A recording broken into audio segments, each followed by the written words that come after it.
Hey, this is Trevor from Sunnyside here, the Golf and Gardener. I appreciate you tuning in. I'm just going to plant a simple plant here on my bank. It's fall, it's a beautiful day in Washington here, the sun's out. It's been a super dry summer, and I know a lot of people are asking about planting this time of year. First of all, I'll say in Washington, if you can water a little bit, you can plant any time of the year. We're very dry in the summer, but certainly a little bit of water will get things going. Fall is by far the best time to plant anything. We've got warm soil, we've got rain coming. I wish I had a magical camera underneath the soil. You could see how much root development occurs over the dormant season. Plants get established.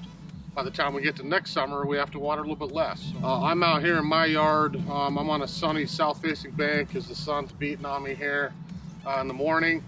I had an open area here in my rockery. It's full sun. Yes, I did have a plant here. Unfortunately, it perished here this summer, so I dug it out. I removed the root system, and I've got a kind of a blank slate here to plant something new. Now, I've chosen this little shrub that loves sun. This is a specific Hebe species called Topiaria. It has a little blue leaves, which is the color I kind of want in the rockery here. It will bloom a little bit of white flowers next summer, but I was looking for something evergreen. It's broadleaf. You can see the plants behind me. You know, I got deciduous, I've got grasses here, I've got deciduous, I've got evergreen. So like all landscapes, a nice little mix of different foliages and things that keep their leaves or lose them will give me a little bit of year-round interest. So I've already said, like I mentioned, dug out the old plant, the root system. I've got nice loose soil here that I've been working, and we're going to go ahead and pop it in the ground. Typically I'll dig a hole. It's about twice as big, twice as deep, twice as wide, and then I can pop it in there. When you go shopping at a garden center, you know, frankly, you're only going to find two different plants, essentially. All kinds of species, but they're grown two specific ways. So this is what we would call a container grown plant. A lot of our shrubs, perennials, smaller plants, they spend their life in a pot. The grower propagates them, pops them in as a plug, they develop a root system, they grow in a certain size pot. We get to buy it, take it home, plant it, and off we go. A little bit lighter typically. When I pull it out of the pot, I'm gonna see a much more fibrous root system. So you can see he's been growing in that can this year. It's not the end of the world that I see roots. A lot of people think that it's a bad thing, but this is a perfectly healthy specimen that we'll get in the ground. So we'll work on that here in 1 second. The other type of plant we typically find, especially here over the fall, winter, to early spring, would be field grown, or a lot of times gardeners call them balled and burlapped. We have a tree or a large shrub or really any kind of plant that a grower is growing in the ground. They dig it up during the dormant season, burlap it, put it in a pot, send it to the garden center, and then you take it home. So maybe I get a little bit bigger plant sometimes. Maybe it's a little more established that way.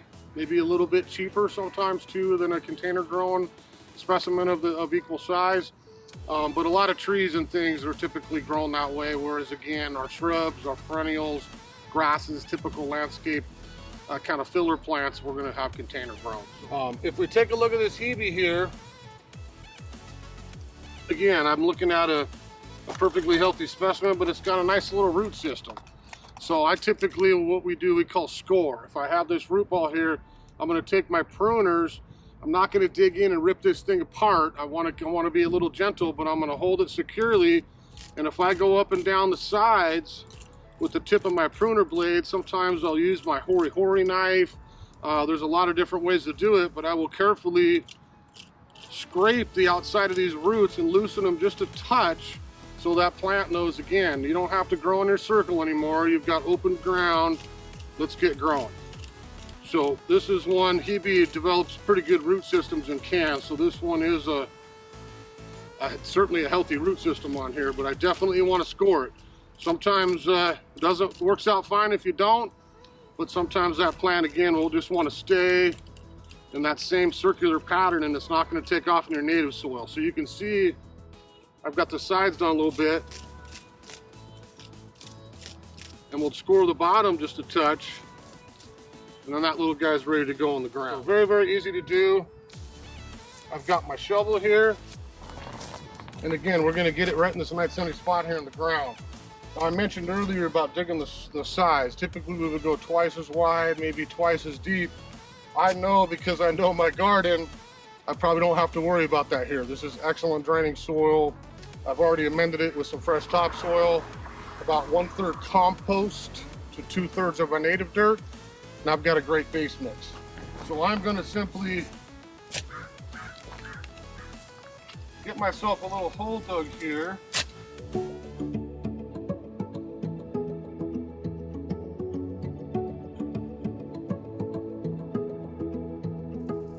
Again, the biggest thing with a lot of plants, not everything, but a lot of plants, they like a little mycorrhizae, which is again something in organic fertilizers. I don't want to encourage a bunch of growth here over the dormant season, but I want a happy root system, so I'm always going to put a little bit of starter fertilizer in there as well. Guys, we're going to simply get it in the ground here. Just make sure my soil level's right. You can see it fits in nicely there.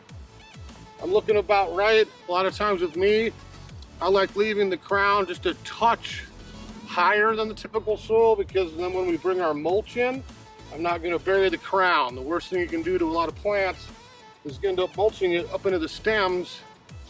It gets wet, it's too deep over the winter, we end up losing it a little bit. So we want to make sure we keep that soil level about the same. So I'm going to carefully start filling back in around here.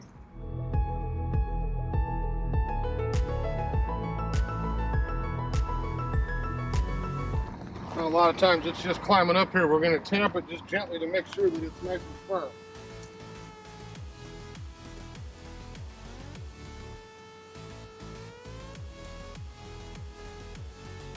Okay. So I intentionally, again, left that a little bit higher on my ground because I want to bring mulch up and build this soil up a little bit.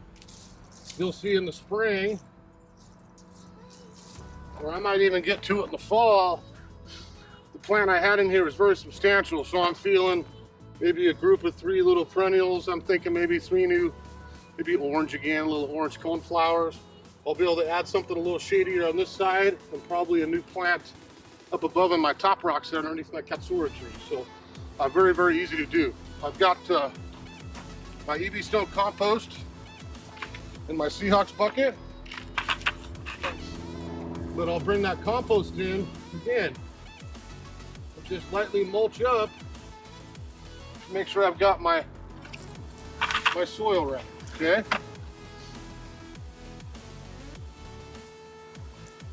Now this could be bark. I could use a few different materials. I prefer the compost, just a personal taste thing, but I wouldn't have a problem if you mulch with bark as well. But now I've got a great little spot for that Hebe to take off. Got some food down there, it's mulched properly. I'll be able to get established here over the winter. And hopefully I will have a new specimen here that'll give me years of enjoyment here in my landscape. Now, the one thing I'll show you is if I was doing this maybe next March or April, and I probably will add this at this point, but sometimes I will take my compost and make a moat. I would have a wall set up in a little bin just around that shrub. That way, Mother Nature's rain, or if I'm in the summer where it's very dry here in the summer, I'm able to walk out here with my irrigation and really focus the water on that one specific plant instead of running the sprinkler and getting established things wet all the time that probably don't need it. This is when I can simply come out and focus a little extra irrigation until it gets established, and then I don't have to worry about it as much. The reason, again, I chose something like the Hebe, it's got great foliage, I like blue, it's a nice little plant, but it's also very drought tolerant, pretty durable here for full sun, and certainly in my rockery, I'm planning on it, again, thriving here for years to come. So appreciate you joining me. Hopefully that gives you a little tips on some basic planting.